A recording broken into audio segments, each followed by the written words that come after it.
Good evening and welcome to this week's episode of Atlantic Tales, when we'll meet magician, entertainer, adventurer and author Anthony Galvin-Healy.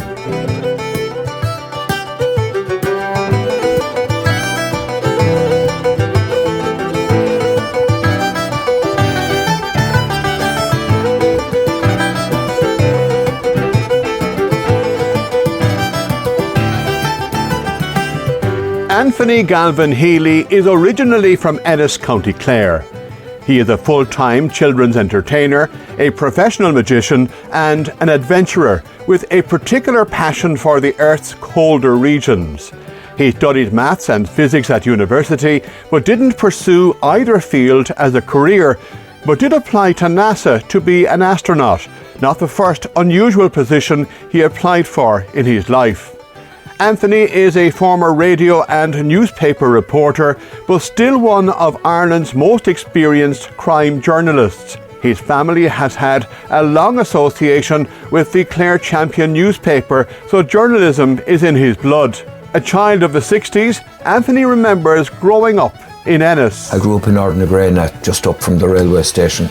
So the old West Clare, the Slieve Callan, that was my adventure playground growing up. And went to the Boys National School. I went to the convent first. I had one absolutely lovely nun in junior infants. I had an absolute monster in senior infants, which nearly put me off school forever. But yeah, I went to the Boys National School, which was lovely. It was a nice atmosphere, lovely teachers, and I got on well there. Went on to Flannan's. I had an obsession with science in those days, so I tended to do all scientific subjects, which is a bit weird because I haven't done science in 40 years. Yeah, I went through the 5 years in Flannan's. I had two brothers coming along behind me. I was very lucky. One of my brothers is a certifiable genius. He got fairly much straight A's and he's leaving cert without bothering to open a book. So I was lucky he was the younger brother. Could you imagine following him? It would be very difficult to follow him. Thankfully, we left him till last, so we didn't really have to achieve that much. So after that, I went down to Cork to UCC and I did a degree in physics and maths. And it wasn't through any ability. It was more because I loved the subject. With hindsight, I still tell my kids, study what you love. But with hindsight, I should have studied what I was good at, maybe. Yeah. But no, I studied what I loved. I got my degree in physics and maths and never ever used it. But I've never had a regret because, particularly the physics, it teaches you a way of looking at the world and it teaches you to be very disciplined in your thinking. So when I became a journalist later, I was good at the discipline of just getting to the nuts and bolts of a story and cutting out the waffle. And I think science is great for that. If you waffle in science, you do get caught out. So the training was great. I got trained to cut the waffle and get to the point and only include the essentials. So I've no regrets. The degree in physics did me no good. I do have a rejection letter from NASA because when I finished, I applied for astronaut training. What was I thinking? You know, that was 20, you think you can run the world and the world will just fall at your feet. Of course it doesn't. But what put journalism into your head? I know the family business was journalism. The family business was journalism. My father managed the Clare Champion and I've been doing a lot of research recently. He took it over from his Aunt Nellie, and his Aunt Nellie was a fascinating woman. Everyone kind of describes her as a sort of fire-breathing dragon that people were terrified of. And then we dug into her family history. It turned out that at the start of the First World War, she was a nurse and she volunteered. And she ended up 4 years in the trenches. She ended up being only one of 127 women worldwide to win the military medal during the war for bravery in the field. And she was one of only a dozen that got it personally presented by the King. In 1918, May 1918, after nearly 4 years in the trenches, she was in a hospital a little back from the trenches and the Germans were making another one of their futile advances and they decided to bomb the hospitals behind the lines so that the British would have no fallback position. And they bombed Nellie's hospital. Little after midnight, she was one of 4 nurses on duty, and the hospital got blown to smithereens, and she remained in the hospital until every last man was removed and was given a military medal. None of us knew this, because anyone who fought in the war didn't talk about it because they'd been with the British Army. Well, she wasn't in the army, she was a nurse, but the same sort of feel that, oh, you were with the British, you're one of the bad guys. So she never spoke about it, and we knew nothing about it. And a couple of weeks before she died, my Aunt Maura gave John a medal, my brother, and said, you might want to check that. We know nothing about it, but we think it belonged to Nellie. And we got the full history. And as a historian I talked to about it said, he said she wasn't so much a dragon, she was a woman battling PTSD. She was shell-shocked. And she lived until the 1960s. I mean, she was still alive when I was born, but must have had massive trauma that she was dealing with 4 years of the horrors of the war. No wonder she wasn't a very happy woman, but an amazing woman when we went into the history. So that was interesting, but that's a bit of a diversion. I did go into journalism, and I think the reason I went into journalism, I always loved writing. Even as a child, I loved writing. And I always thought, no matter what I do, I'll do it and write books as well. And even as a teenager, I knew whatever I do, I'll write books on the side. And when I was 21, I asked for typewriter and typing lessons, because it was all part of a plan. But I didn't want to study it in college, because I had a feeling that if I studied English in college, I might overanalyze things and lose any naturalness I might have in my writing. So I deliberately avoided studying what I might have been good at. I went back to studying English in my mid-50s, and I'm still in college now, an eternal student. But when it became obvious there were no great jobs for physicists in Ireland, my only option was switch fields or go to England and go on and get a doctorate in a subject I was struggling with. I decided to switch and become a journalist. I did a year-long postgraduate up in Galway, trained as a journalist, and Clare FM was starting, so like yourself, I started working with Clare FM. Unlike yourself, I didn't have the longevity. So steered away from what you studied, as you say, maybe you should have pursued what you liked most. You have reasons for everything you do, I've no doubt. I think maybe the physics, maybe, as you said, it kind of regiments you in a small way. It does, but I also find the universe endlessly fascinating. I mean, you look out there, there's so much out there. If there's intelligent life there, it's so far away, we'll never get the signals. The universe could be teeming with aliens we'll never know about, because they're millions of light years from us. And it won't even be possible to communicate with them. And it's kind of mind-blowing when you think about the billions of years of history and the incredible things out there. And science has always fascinated me, so I have no regrets studying it. It's just, it wasn't for me, You need a particular type of brain and a particular type of creativity to be a great scientist, and that wasn't me. But I have no regrets that when I read a book about science, I have an understanding of it now. I'm starting from a better standpoint than someone who never studied it. So I have more of an appreciation of the world around me. So you started your journalistic career in Clare FM. Why not print? Why radio? It was mainly a matter of timing. I applied for a number of jobs. I applied for a job, I think, with the Anglo-Celt, far side of the country. And Clare FM, they were a new setup, and they went up to Galway and they interviewed a couple of us, and 2 of us got a job here, Davenant MacDonald and myself, and it was exciting, it was new, it was fresh. But I moved on to the Limerick Leader, and the Limerick Leader, again, a lot of this is a matter of timing. The Limerick Leader was coming up to their 200th anniversary. They've been around a long time, and most people don't realise the Leader in Limerick City is a daily paper. It's not like the other provincials. It's not a once-a-week job. So we had to produce copy 5 days a week, and that means you don't get lazy. You're kind of on your toes the whole time, and I really did enjoy it. There were a lot of things that were happening that were kind of fun. Fun is probably the wrong word. Exciting. In the late 90s, early 2000s, there was a gang war, drugs, all sorts of other things like that. There was one year 400 shootings in Limerick. Now, most of them were only somebody shoot a gun out a window and the bullet would go no place. But recorded as a gun incident. And there were 400 one year. Now, I think there were about 4 deaths that year, so it's not like Chicago in the 1930s. But it was exciting. Years later, I got out of journalism after, I think I did 7 years with the Limerick Leader. And there's the fun parts, but you also know there's a lot of drudgery. You go to a county council meeting, and this time next year you're at the county council meeting again, and the same topics are being discussed. And this time 5 years, you're at the same county council meeting, the same faces talking about the same subjects, and they're a little bit greyer, but a little bit less interesting too. So I wasn't unhappy to get out of journalism, and it happened by accident. Somebody was looking for a magician for an event, and I was dabbling, I was just messing around. I was a member of the Munster Society of Magicians in Limerick, and I did the odd charity show with them. And somebody was asked to do this show, and he was a very fussy sort of a guy who wanted everything in place.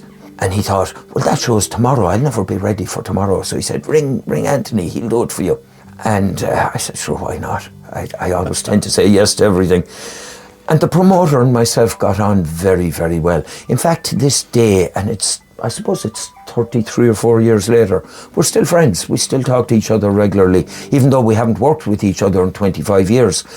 But he was a lovely man from Dublin. He liked what I did. It was a Saturday and the show was in the Theatre Royal in Limerick. He said, I'm in Cavan tomorrow, could you do it tomorrow? I said, why not? And then it was a bank holiday weekend. He said, we're in Longford on Monday, will you do Monday? And suddenly I was doing 2 shows a week for him every week. And I was getting as much from the Magic as from the Limerick Leader. So it was an easy decision. I dropped out of the Limerick Leader. The one thing I thought I might miss was the writing. I did love writing, but I think 7 years in the Limerick Leader got me a little bit burnt out. And for a couple of years I didn't write anything. I slowly got back into it. And then the drug wars were really at their most intense. And a colleague of mine, Eugene Phelan, was asked to write a book about the drug wars. And he thought, well, he never had any ambitions to write a book. And also he thought, he's too public a figure in Limerick. News editor of the Limerick Leader, an easy target, and he didn't want to draw them on him. So he told them to give me a call.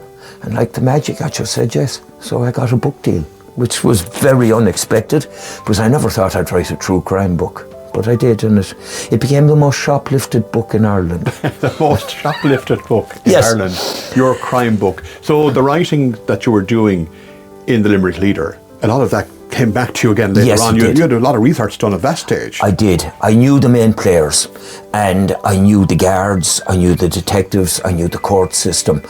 So it was quite easy. Now, I had been slightly out of it and didn't realise, if you were looking at random newspaper accounts, it looked like Limerick was in chaos. And the truth was, there were a couple of gangs fighting for control of one specific business. And at the time, drugs were worth more to Limerick than Dell computers, which was surprising. But there was 2 gangs fighting for control. And once you realised that, then it all began, there was a pattern there, and it all began to make a certain sense. So the book almost wrote itself. I enjoyed the whole process, and it did do well outside of being the most shoplifted book in Ireland. Did you write it under your own name, though? I did. I wrote that under my own name. Were you not taking a risk in doing that? A small risk, but it's hard to write a factual book under an assumed name. You lose credibility. And so, yeah, I wrote it under my own name. I got very little kickback. I got a phone call from, I think it was Portlaoise Prison, a member of the most notorious of the gangs, the McCarthy Dundons, who had refused to talk to me, ringing to say, we've read the book, we think it's accurate. And I thought, yay! Not the call you were expecting. Not the call I was expecting. A call in the first place. I wasn't expecting a call in the first place, but be told, yeah, we think you did that fairly. That was nice. Did you not wonder then, did you forget something? If they're happy with it, what are they hiding? I'll tell you a funny thing, and this completely surprised me. Among the criminal classes, there's no sense of shame. They've done something or they haven't done something, and they don't feel embarrassment about it because that's their job. They're crooks. So if you ask them a question, they'll either tell you honestly or they'll say, I'm not going to talk about that. I was never lied to in a way I found out by the criminals, they would clam up rather than lie. So, did you shoot that man in 1972? I've nothing to say. Yeah. It was funny. It was a sort of almost a sense of honour. They didn't lie. They told you the truth. And they knew what they were. There are crime writers like Paul Williams would be, I suppose, the most well-known. He calls them king rat and scumbag and everything. They know what they are. We know what they are. There's no real need to go with the names. So I never went down the route of calling them scumbags and rats. I think they liked that too, because I do know that in later times, whenever I'd meet them, there was never issues. Because there was respect is probably the wrong word, because you don't respect someone that makes their living selling drugs and destroying lives. But at the same time, I didn't needlessly call them names or do anything like that. And they didn't needlessly threaten my life. So it worked both ways. But I do remember about a month after the book came out, there was somebody, I was wheeling my son. He was a baby, tiny, can't be more than a year old, and he was in the pram, and a car came screeching up O'Connell Street in Limerick, drove onto the pavement in front of me and blocked me. And this very angry man jumped out of the car, ran up to me, grabbed me, shoved me against the wall. He said, "Are you the prick that wrote that book?" I said, "I am." "Was there a problem?" He said, "There was." He said, "You had me in the book and you had it all wrong." I said, "What happened?" He said, "You had it that I was shot in the leg the day before my wedding." I said, "I remember you now." He said, "I wasn't." I said, "What really happened?" He said, "I was shot in the arse." I said, "Do you want me to correct that?" He said, "I'd appreciate it if you would." And we shook hands. He got back into his car. I made a correction in the second edition. Unreal, isn't it? Coming up, we'll hear how Anthony ensured that whatever he did with his life, he would continue to pursue his passion for writing on the side.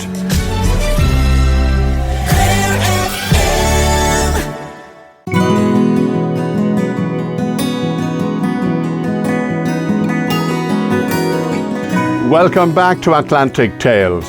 Anthony Galvin-Healy is an entertainer, magician and author from Ennis, County Clare.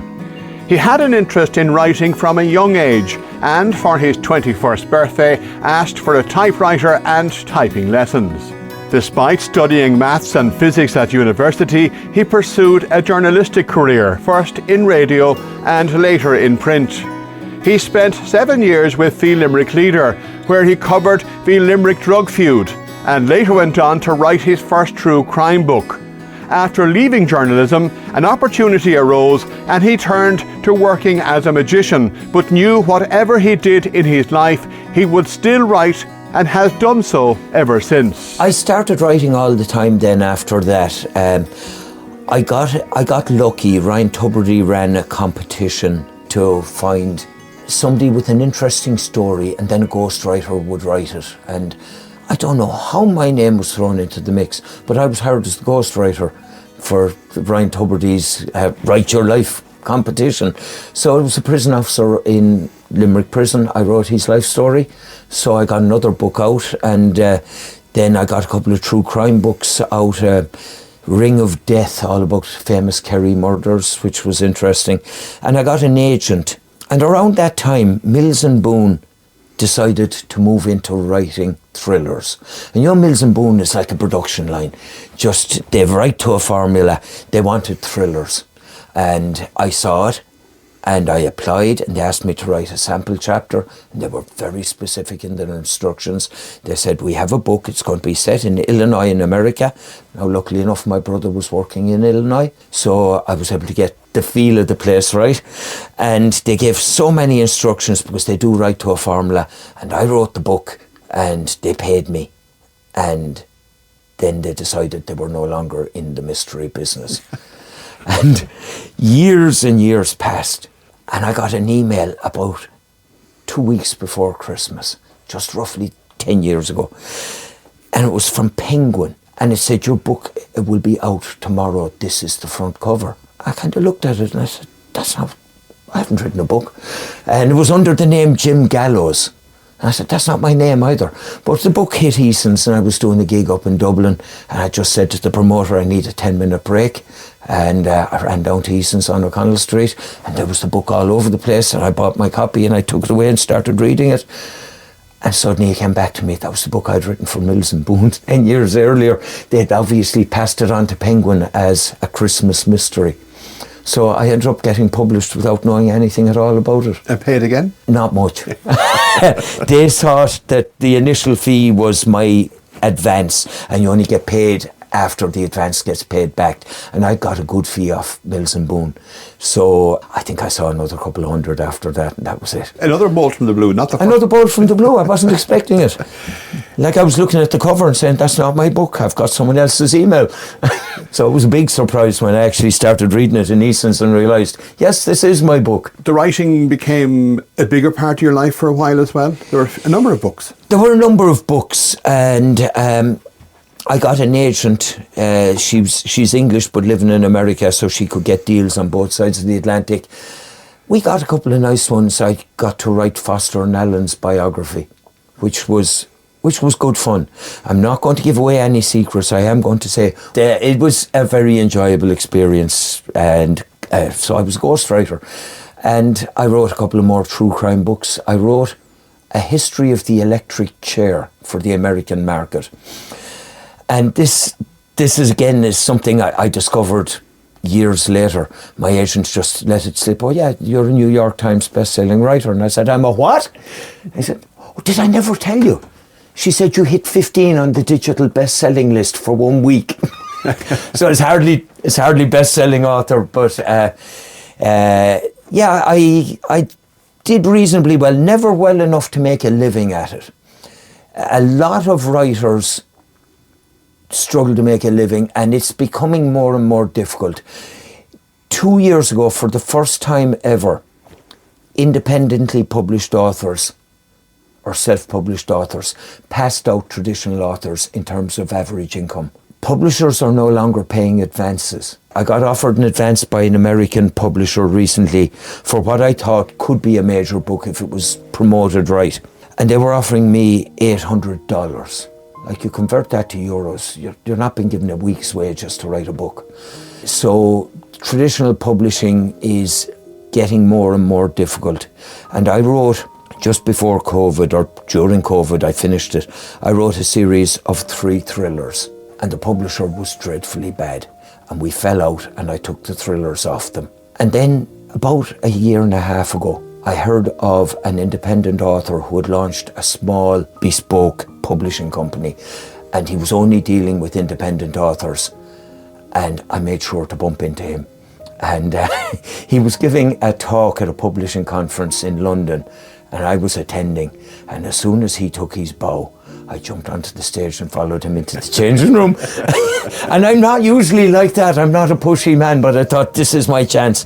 And I pitched my book, and he said, yeah, he said, probably not interested, but let me see one of them.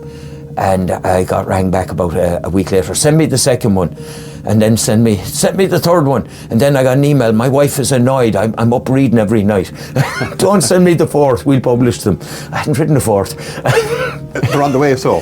They came out as digital books a couple of months ago under the name Dean Carson, pen name. And they have a publishing strategy, and they told me this from the start. They'll be out as digital books for a year, hopefully get reviews, build a bit of momentum, and then in 2026 they'll come out as audiobooks and paperbacks and full proper launch.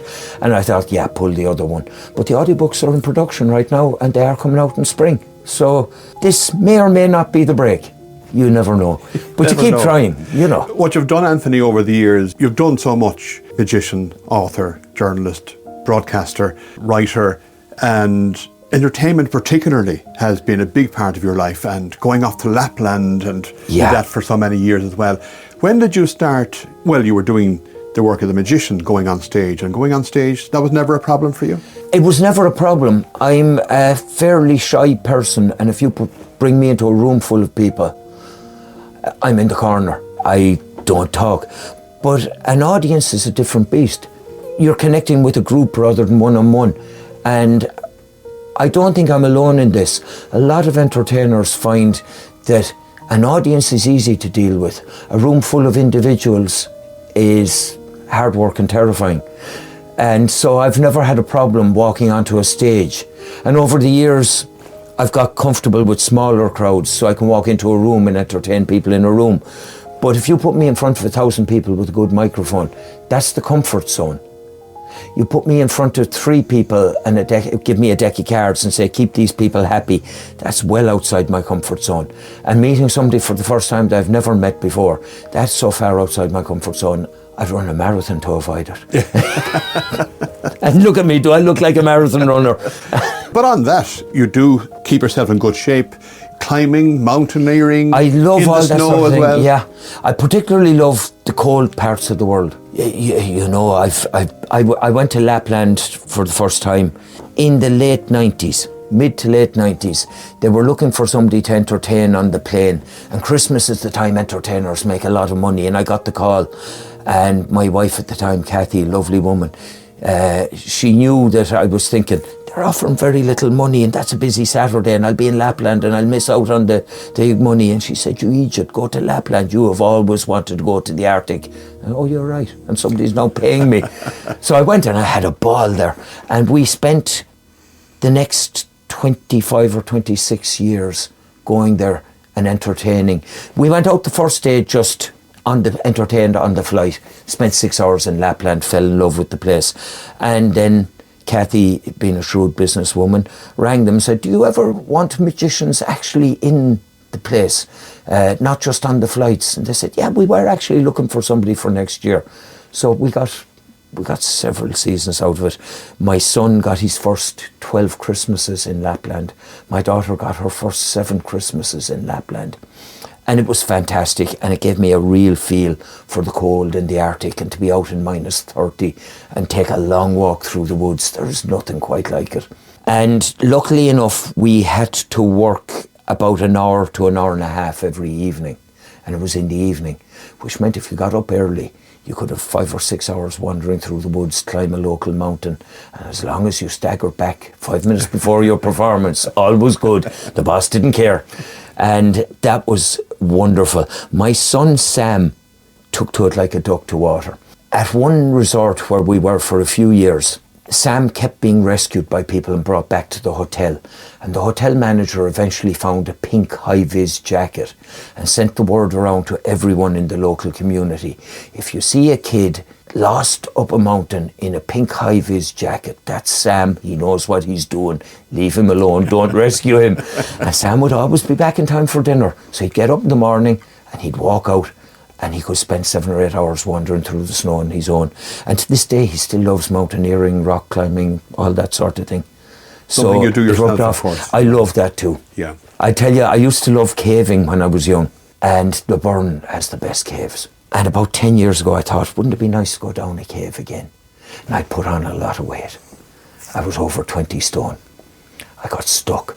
Half my body was above the field. You could see my shoulders and my head, and my legs were dangling off the roof of the cave. And there were guys inside trying to push me up, and guys on top trying to pull me out, because they couldn't get into the cave because I was blocking the entrance. So that was a bit embarrassing, but I've dropped weight again since and gone back down caves again, which is great crack. But I don't have the bendiness of a 20-year-old, so I know now I look at a crack and say, yeah, I'm not getting through that crack. If you like penguins and post, we have got just the job for you. The UK Antarctic Heritage Trust is searching for people to spend 5 months in Antarctica to run the world's most remote post office. Successful applicants will also be responsible for keeping a close eye on the neighbours, a colony of Gentoo penguins. I love spending 6 weeks in the Arctic in the winter, but I've always wanted to do a bit more and to get closer and closer to the conditions. You read about guys like Tom Crean, Captain Scott, Raoul de Mudson, all these great guys. And I thought I would love to get to Antarctica. And there are jobs there. If you have the right qualifications, if I was a geologist, I could apply to an Antarctic survey and get there. But there's one job that you don't need qualifications for, and they advertised it widely a couple of years ago. Postman. There is a postman on a small little cape at the edge of Antarctica that the cruise ships stop at. And you get a taste of Antarctica. You literally go, the bit of Antarctica you see is from here to halfway out to Quinn. It's not a huge amount of Antarctica. But on that little headland, they have a post office and a souvenir shop. And the postmaster, as well as stamping the letters, does scientific research on penguins. And I thought, that sounded great. And you'd be there for 6 months. And I thought, I'll apply for this. And the year before they advertised, they got a half a dozen applicants. And then they started using social media and sending the word out. And the year I applied, they got about 1,500 applicants for one job. And the following year, they got 3,000 applicants. I still applied. The following year was 7,000. And I suppose the truth is I was probably 15 years too old at that point, and the job has never gone to a man. It has always been a woman. So I still apply and I still get ignored. It's like my rejection letter from NASA. I'm too thick to quit. But a couple of years ago, when I began to realise this may not happen, I saw a thing on Facebook. Do you want to be a polar explorer? Come and try our tryout weekend. And it was in about 2 weekends' time, and I had no gigs on. And I checked and I could get a cheap flight into Birmingham and a train down to Devon. So I said, I'll do it. And I arrived, and we were given instructions, a coordinate, and told to be at that coordinate point at 3 o'clock. That coordinate point was a tiny outdoor shop in a village called Princetown on the Devon Moors. And when we got there, there was a guy, Jim McNeil. His father was from Killarney. He's based in England. He was the Queen's personal fireman. He's the man that put out the fire in Windsor Palace. And he has done amazing things in the Arctic. And he thought, wouldn't it be great to train a pile of citizen scientists?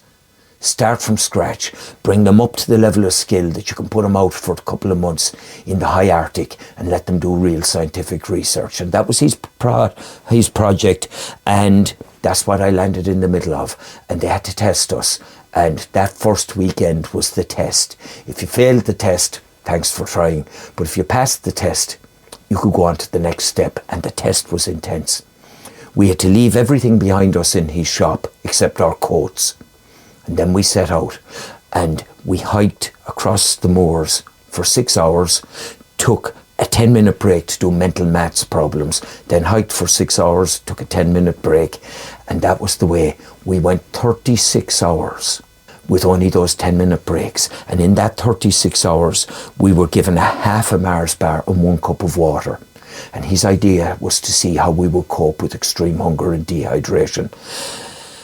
At the end, around 2 in the morning of the first night, we were all told you can grab a bit of sleep now. And we were looking around, we were in the middle of a moor. He said, oh no, you sleep here on the field. It was pouring rain. We all just huddled up and pulled our coats over our head and slept for about 3 hours, and then he kicked us all awake and we started again. And he gave us a big keg and he said that keg cannot touch the ground for the next 6 hours. So we hiked with this big keg over our shoulders. And at the end of 36 hours, we got to a small hut. And we were told, Jim will be here in 2 hours' time. He expects a good dinner and he expects you to entertain him, which was my wheelbase anyway. And those of us that went in and had a shower and took a break were told, thanks for trying, goodbye. And those of us that went in and put on a dinner and started preparing a show were invited to take part in the next step. So I did all the training. I did the outdoor skills survival. I even last year did 10 days of towing a sled across the Arctic, which was unreal fun. And then unfortunately, Jim ran out of funds. So it looks like I've hit another dead end. But I did get my experience of towing a sled across the Arctic, which is great. Like Tom Crean would have done, just put on the harness, put your head down and plough on. I loved it. I really loved it. Coming up, we'll hear how Anthony once held the Guinness World Record for the longest public speech, and about his plans to visit more of the world's extreme areas.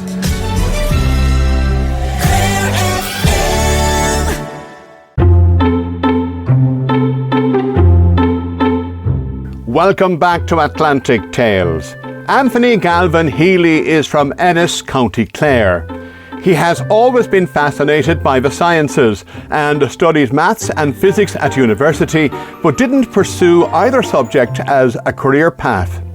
Growing up, Anthony was also very interested in writing and worked as a journalist with Clare FM when the station first opened in 1989 and later as a reporter with the Limerick Leader. His account of the Limerick Drug War, Family Feud, Gangland Limerick Exposed was Ireland's top-selling non-fiction book of 2004. It was also the most shoplifted book in Ireland. He has written several true crime books as well as ghosting 2 memoirs. Never afraid to try something new, he once applied for astronaut training with NASA and to work as a postman on Antarctica, neither of which materialised. But he always loved a challenge. Hello! What's your name, sir? My name is Tony Baloney. Where are you from, Tony Baloney? I'm from Ireland. Did you bring anyone with you today? I did. I brought a friend with me. Who? His name is Leroy. He's a dog. A dog? Oh! Leroy! We're ready for you! That's not a real dog. Leroy, we are on Britain's Got Talent. Talent? Why are you here? Anthony appeared on Britain's Got Talent in 2016 as Tony Baloney. Despite being buzzed off BGT, he went on to achieve an impressive feat, gaining a Guinness World Record. I was a member of Shannon Toastmasters, and we thought it'd be nice to publicise the club, and I had just had my first book out, and I thought it'd be nice to publicise the book as well. So let's do something that'll get a little bit of media attention. And we decided we'd break the world record for the longest public speech, and we contacted Guinness, and it was 40 hours, and I thought I can beat 40 hours. And then a week beforehand, they contacted me, and they said it's now 52 hours. And I thought, I can beat 52 hours. And I thought, in fairness, if somebody has done 52 hours, it would be bad form to do 52 and a half hours. So I thought, I'm going to beat it by a good 10 hours. Because that way it pays respect to the guy that you don't want to just edge past them. So we set it at 62 hours, and with timings and everything, and when it was due to end, it ended up as 62 and a quarter hours. Now the rules were every 8 hours, you had a couple of minutes break to go to the toilet, and that was it. And food or coffee was just given to you, and you just knock it back and keep talking. So yeah, I did 62 and a quarter hours, and it did get a lot of publicity. It got great mileage. It didn't last very long. Somebody beat it within a week, and they spoke for 62 and a half hours. They didn't do me the respect of beating it by 10 hours. And I was thinking 62 and a half hours, and I let a year or two pass, and I thought, yeah, I might go for it again. And I checked, and it was now well over 70 hours, and I kind of had to think about that. The last time I checked, it's 128 hours, so they can keep it. No. I held it for a few days. I was officially the world's most long-winded man. What did you talk about? Everything and anything. The rules were you could not repeat yourself for 8 hours. And I thought you could prepare 8 hours and repeat the 8 hours, which would have felt dishonest to me. You could have prepared 60 hours, which would have been an unbelievable amount of work. So what I actually did was I called it the magic of the imagination, and that's a broad topic. You can say anything you like. And I had a big foolscap sheet full of words, and if I ever ran out of inspiration, I'd look down and I'd see, oh, jellyfish. Let's talk for a while about jellyfish. That's literally all the preparation I did. And I thought, get a good night's sleep. And around 10 o'clock the night before, I was about to go to bed, and I happened to spot that there was a documentary, BBC Horizon, they did great documentaries, and there was a documentary on at 2 in the morning, and I said, oh, that's a good one, and we had no recorder. So I stayed up and watched that and went to bed at 3. So I got 4.5 hours sleep before my 62-hour talk. With hindsight, I would have done things a bit better. I would have had more preparation, and I would have slept better. We survived.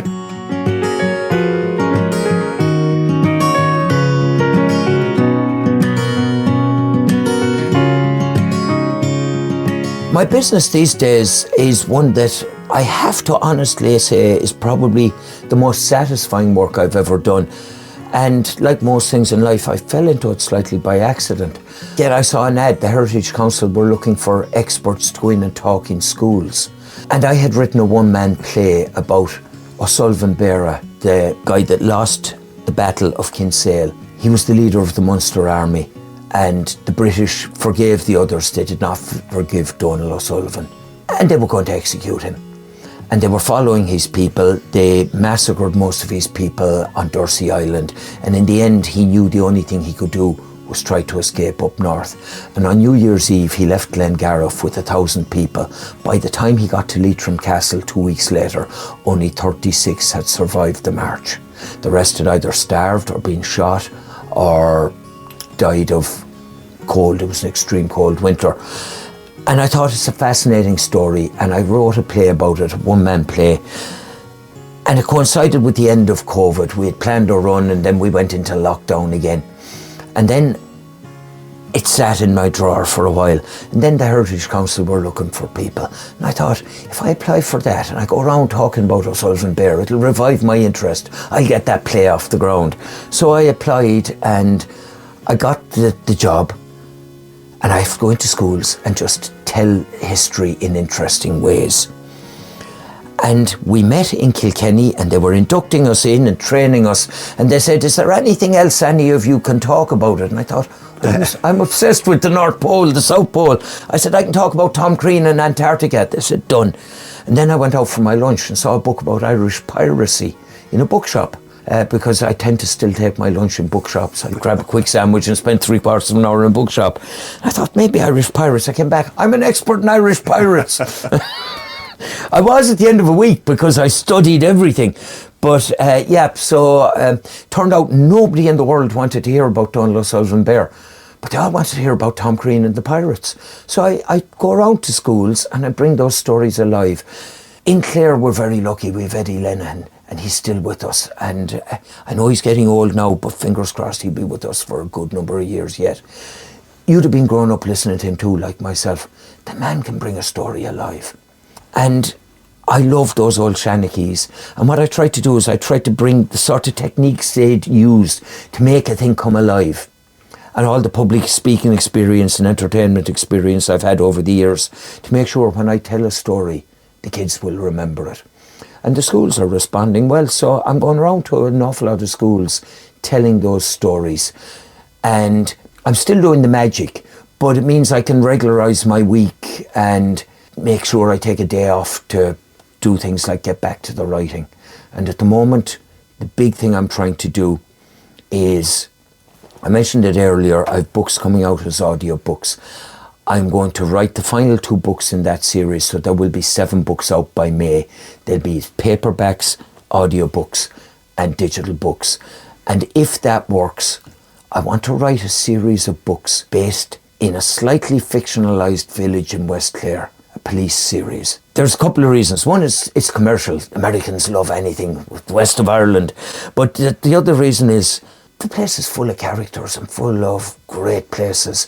And to be nice to try to recreate a fictional County Clare as a series of books that people will enjoy reading. But it's true to County Clare anyway, because even though I don't live in Clare, it's still home. You know the county well. Yeah. And you still know a lot of people, I'm sure, in the county as well. Where do you find the time, though? And how do you find the time? Can you manage that? I can manage 3 in 1 year. Is not a huge degree of difficulty. There are very clever hacks, and the cleverest of them is I have an electric typewriter rather than a laptop. You switch on a laptop, you're stuck to your desk, you have to wait for it to boot up. This electric typewriter is in the car, I open it up, it's instantly on, it's paperless. I type away, let's say I get a 10-minute break, I get 400 words done, close it up, open up again, keep writing. So in gaps in my day, I can get a lot done. I've written 1,000 words on an aeroplane. You can't really do that on the laptop. Like, where do you plug in a laptop on an airplane? This is small and portable. You can carry it every place. That doubles my productivity.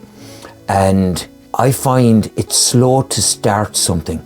But once you get interested in the story, you want to sit down and write. Like, I know what's going to happen. I don't just fly by the seat of my pants. I plot it out beforehand. I leave wiggle room and I can be surprised. But I have an idea where it's going. So when I open it up, I enjoy that whole process. But because it's an electric typewriter, instantly on, instantly off, press one button and it appears on my laptop, that sort of technology means it's far easier to write books than it used to be. You're good at time management, so. Time management is it, really, yeah. And also, I don't have a day job. People with day jobs, they've got 8 hours taken out of every day. I don't.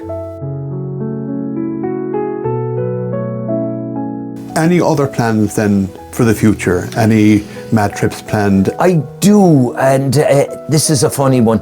I like interesting people. I have some friends who've done some weird things. I have a friend from Holland, Henk, who is just after doing a 1,200 kilometre march around the Shinto shrines of Japan, but he did it barefoot. So he walked 1,200 kilometres barefoot. The same man has walked from Amsterdam to Jerusalem with no wallet, just relying on the kindness of strangers to see could it be done. And you listen to people like this and you think, that's living. You know, throw yourself out there. We only get one shot at this. So I like doing things I haven't done before. And I got a mad notion with my friend Henk that we would walk between the two coldest towns in the world, Verkhovensk and Oymyakon, and I could be pronouncing those badly, in Siberia. Both of them hit temperatures of the low -60s in winter. And they're 700 kilometres apart, and it would take 3 or 4 weeks to walk between them, cross-country ski between them. And I thought that would be a cool project to do. And Henk was on board until I brought him to the Arctic for the first time and he discovered he hates the cold. And then as the years have gone by, I've done the training, I've got used to things like that. Life keeps intervening. Putin attacked Ukraine. It's very hard to go to Russia now. You don't want to go to Russia. You don't want to be seen to support Putin. The place will open up again. And I've changed my plans slightly. I was listening to a man based out in Quinn, Declan McAvoy, really fascinating guy.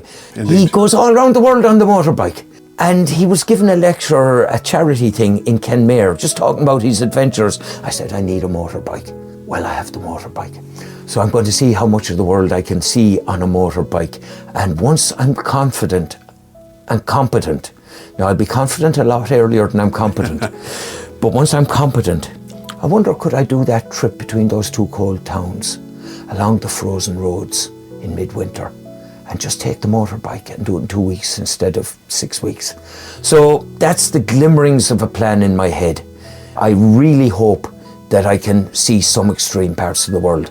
And also I want to see more mountains, more jungles, more deserts, more of anything really that's interesting that I haven't seen before. Try more foods, meet interesting people, see weird buildings. So that's the plan. I'm fast approaching 60. There's about 30 good years left in me and maybe 20 lingering years after that. I had an uncle who always said he'd die at 60 and he died at 60. And there's a life lesson there. Set the bar high. Dick Van Dyke is 100 years old now. And you look at a guy like that, the smiley face on him, you know he's going to keep going forever because he's no interest in clocking out. And then you meet some people and at 40 they're saying, oh, my old bones ache. And at 40 you should be out and trying to do as much as you can. And at 70 you should be. There's a Spanish climber, and again his name eludes me, he's 86, the Spanish government pay him, and he is trying to climb as many 8,000 metre peaks in the world as he can in his late 80s. And he just climbed one a couple of months ago. Another 8,000 metre peak, the 14 highest mountains in the world. He's 86. He's able to climb the 14 highest mountains in the world. He did K2 in his 80s. So don't give up, don't die, keep going. That's my feeling about things. Just cram in as much as I can.